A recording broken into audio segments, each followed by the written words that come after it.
A man, named Edward, had always been fascinated by antique furniture. He spent hours browsing through estate sales, hoping to find hidden treasures that had been forgotten by time. One day, while browsing through a sale in a rundown mansion, he stumbled upon an ornate mirror that caught his eye. It was a beautiful piece, with intricate carvings and a gleaming silver frame. Edward couldn't resist the urge to buy it and ended up paying a hefty sum for the antique mirror. As soon as Edward brought the mirror home, he hung it in his living room. It looked beautiful in the space, reflecting light and making the room feel bigger than it actually was. Edward felt proud of his purchase, but soon began to notice strange things happening around the mirror. At first, it was small things. The reflection in the mirror seemed to be slightly distorted, almost as if it was warping in some way. Edward brushed it off as a trick of the light and continued to enjoy his antique mirror. However, things soon took a turn for the worse. Edward began to have vivid nightmares every time he slept in the same room as the mirror. In the dreams, he was transported to a dark, twisted version of his living room, with the mirror looming over him like a dark cloud. In the mirror, he saw himself, but his reflection was distorted, almost demonic in appearance. The dreams were terrifying, but Edward was convinced that they were simply a result of stress and anxiety. He tried to ignore them, but the nightmares only grew worse.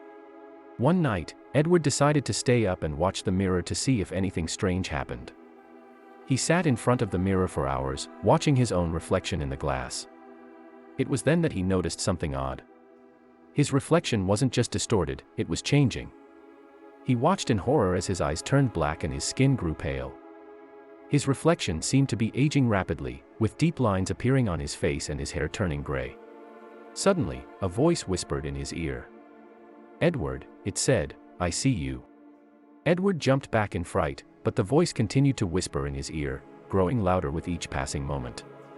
"I see you, Edward," it said again. "I see all of you. I know your deepest fears and your darkest secrets. And I will use them against you." Edward tried to run, but he was frozen in place, unable to move. The voice continued to whisper in his ear, tormenting him with visions of his own worst nightmares. He saw himself falling from a great height, drowning in a sea of blackness, and being consumed by fire. As the night wore on, Edward began to feel himself slipping away, losing his grip on reality. The mirror seemed to be consuming him, drawing him deeper into its depths. The voice grew louder and more insistent, until it was the only thing he could hear. Finally, as the first rays of sunlight began to filter through the windows, Edward managed to break free of the mirror's grasp. He stumbled away from it, gasping for air and shaking with fear. He knew then that the antique mirror was cursed, and that he had made a terrible mistake in bringing it into his home. From that day on, Edward avoided the mirror at all costs. He tried to sell it, but no one would take it off his hands.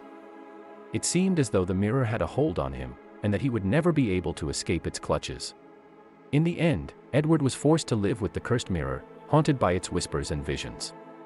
He became a shell of his former self, consumed by fear and paranoia. The mirror had taken everything from him, and he knew that he would never be the same again. As time passed, the mirror's influence over Edward grew stronger. He could feel it watching him, even when he wasn't in the same room. The voice whispered to him at all hours of the day and night, tormenting him with visions of his own worst fears.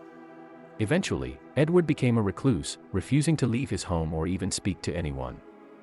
He spent all of his time in front of the mirror, staring into its depths and listening to the voice that haunted him. As the years passed, Edward's health began to decline.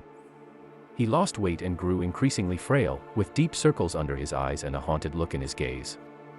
His family and friends tried to intervene, but he refused to listen to them. He was convinced that the mirror was the only thing keeping him alive, and that if he were to leave its side, he would die. One day, Edward's neighbor called the police, concerned that he hadn't seen him in several weeks. When the police arrived, they found Edward sitting in front of the mirror, his eyes fixed on its reflection. He was barely conscious, with a weak pulse and labored breathing. The officers tried to move him away from the mirror, but he resisted, clinging to it with all of his strength.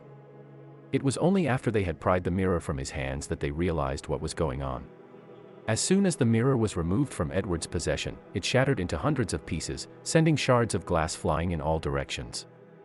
The officers were unharmed, but Edward was gone, and the officers noticed that Edward's face was distorted on all the pieces of the broken glass. They could see that the mirror had been the cause of Edward's demise. He had been consumed by its power, unable to resist its pull. In the end, Edward's story became a cautionary tale, a warning to others who might be tempted by the lure of antique furniture. The cursed mirror was never seen again, but its legacy lived on in the memories of those who had encountered it. Some say that the mirror still exists, waiting for its next victim to come along.